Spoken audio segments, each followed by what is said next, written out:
Hello everyone, this is Abhi Bardwaj and I'm back with lecture series on science. Today's topic is going to be how nature works, even though there is so much randomness, even though there is so much violence and to be honest with you, I mean our universe is very violent.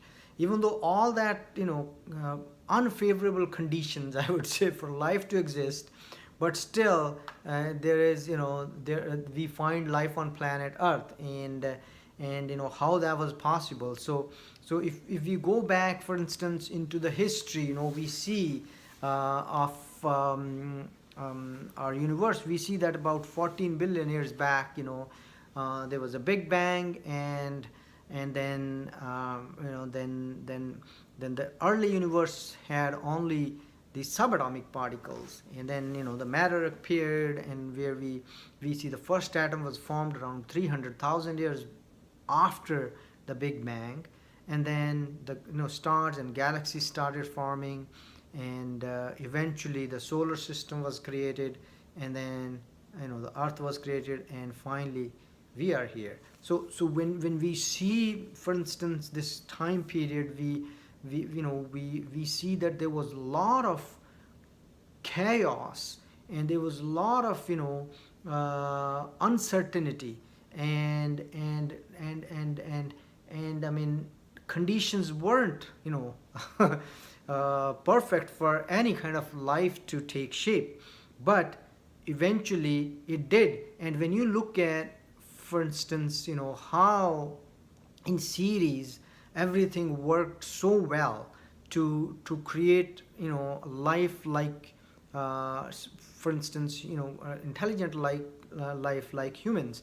And so when I say that, this in itself is like a mystery. And when you see looks pre-planned, so when you look at, for instance, in the beginning there were only basic elements which were produced, like say 300,000 years after the Big Bang there were only hydrogen atom, and then a little bit of helium, and a very little traces of lithium, and those formed the first stars.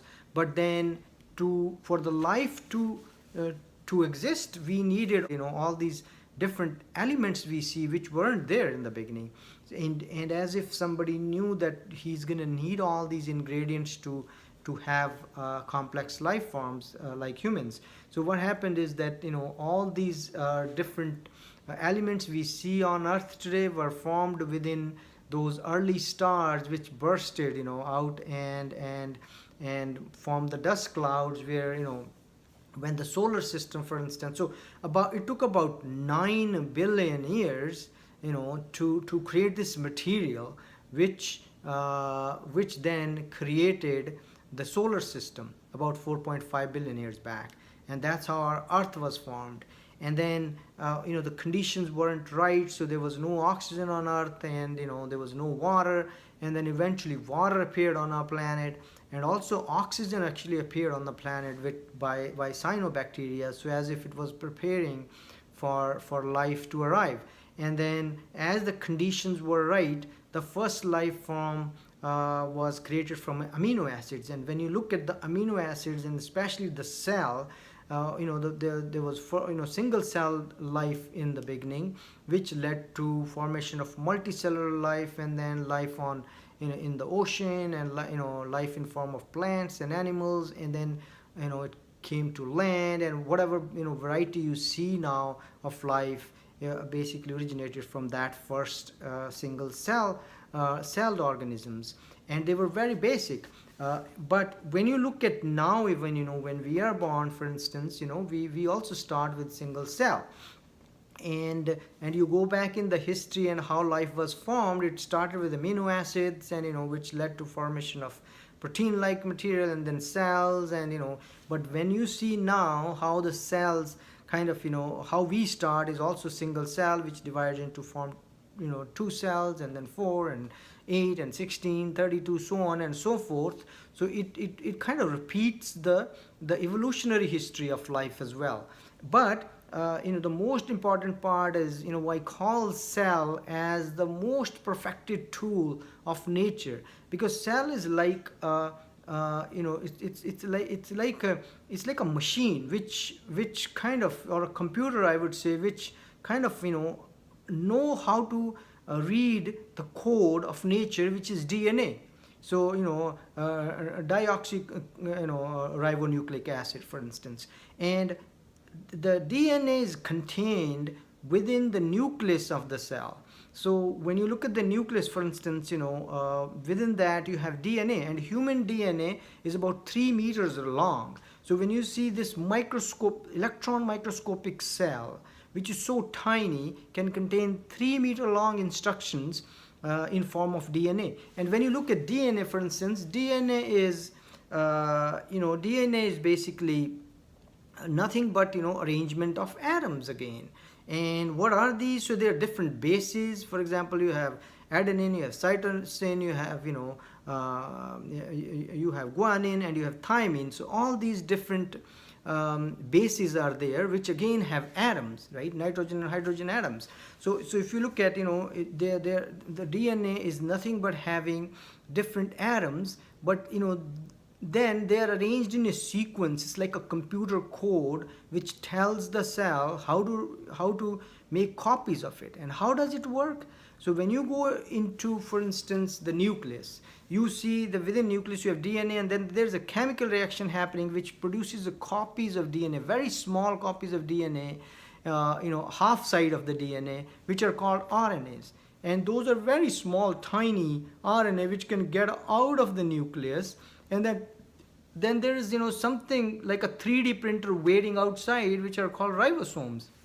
And these ribosomes work like a printer which reads the RNA and then picks the amino acids, because to form the protein you need to have amino acids, different amino acids in certain quantity and types, which gonna create a perfect protein. And who does it? The ribosome. Ribosome reads the RNA which is a smaller copy of DNA coming out from nucleus. It reads it and it picks the amino acids to create the proteins, and then protein creates the cells. And this is how, when we are formed, that's how we start, as one cell, which divides and then create entire kind of a universe within themselves, and copying themselves, creating tissues, creating different organs, and and creating the entire body by reading the instructions from DNA. And not only that, but it also creates the diversity, because it's just the instructions, and cell can create a plant or a bacteria or an animal by just reading those instructions. And all of us are connected to that. But coming back to my point, it's like nature has pre-planned everything, and it looks, and it's controlling everything. It looks very violent. When you look at the universe, it's very violent. On that violent universe, you have a place like solar system where Earth can exist and life can exist, most importantly. And when you look at, for example, Earth, then you see that we need sunlight, and we need, we have to be at a certain distance, which is basically also, work precisely for, in life's form, that, how the planet is placed, in the solar system. And then, we know ultraviolet light would kill it, and we have a ozone layer protecting this planet.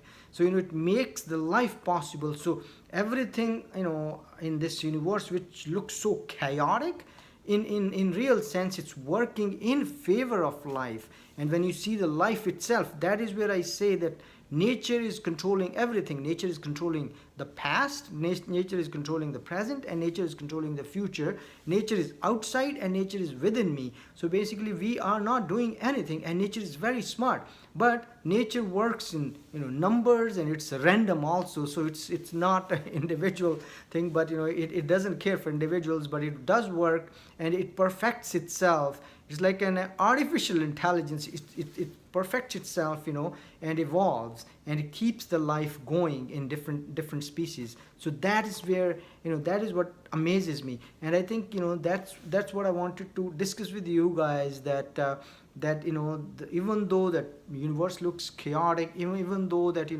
much of it doesn't make sense, what but nature has something which is called, it has pre-planned what it wants to do, and it does that over the time, and it has done it. When we look at life itself, I mean, it's an amazing thing for life to exist on any planet, looking at the conditions of the universe. But it did work, and it really worked very well for planet Earth. And I also want to mention that the life is very precious, and our planet is like one of the only planet we know where life exists. So we have to really do everything to protect this planet and protect any type of life form on this planet as much as possible, because this is wonder of nature. And it, to me, it seems like nature is observing itself through us, through intelligent life like us, who basically is trying to. So it's like when I say that our brain is made up of trillions of neurons, giving us a feeling of as if we are one, but we are trillions of neurons. But neuron itself are made up of atoms, so it's kind of atoms of the nature are observing itself. And that's what I that's what I think about it, and it amazes me. Thanks for watching.